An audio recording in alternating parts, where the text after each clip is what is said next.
Hello guys, তোমাদের সামনে আরেকটা ভিডিও নিয়ে চলে আসলাম। দিনটা হলো বৃহস্পতিবার। আজকে ছুটকি আর মিমি তার বাবা বাড়িতে, তাই তাদের খুব আনন্দ। ছুটকি রানী আর মিমি রানীর বাবা যদি বাড়িতে থাকে তাদের আনন্দের সীমা থাকে না। দেখো দুইজনা কি করছে। বড়জন তো সারাক্ষণ ছোটোজনকে চটকাতে থাকে, কিন্তু ছোটোজনও তেমন দুষ্টু, শুধু আদর খেতে ভালোবাসে।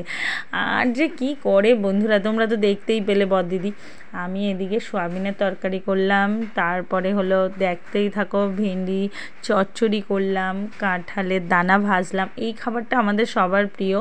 আর ওদিকে রুই মাছ করলাম। তো হলো আজকে সারা দিন ধরে বৃষ্টি পড়ছে, কিছু করার নেই। দেখো এই আলুগুলো কালকে সিদ্ধ করে রেখে দিয়েছিলাম ভাতের মধ্যে খাবো বলে, আলু সিদ্ধ।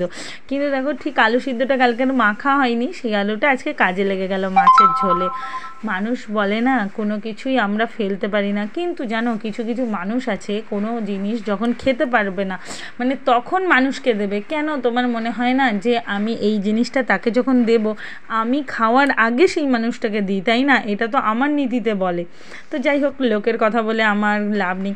তো আমি ছুটকিকে স্নান করিয়ে আসলাম, রান্নাবান্না কমপ্লিট হয়ে গেল।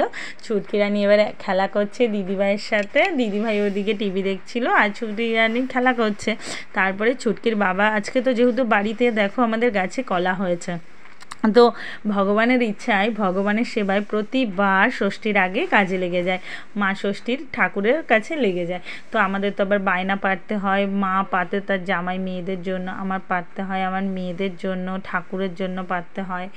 তারপরে দেখো আমরা খেতে বসে গেলাম। বৃহস্পতিবারে পুজো করে সন্ধ্যেবেলা আমি পাঁচালি পড়তে পারলাম না। তো লেবুগুলো এত সুন্দর আমাদের পাড়ার একটা দিদিভাই দিয়েছে, খুব ভালো লেবুগুলো। আর ওদিকে মেয়ে আর মেয়ের বাবা দুষ্টুমি করছে। দেখো আমি আবার এখন পড়াশোনা করতে বসবো।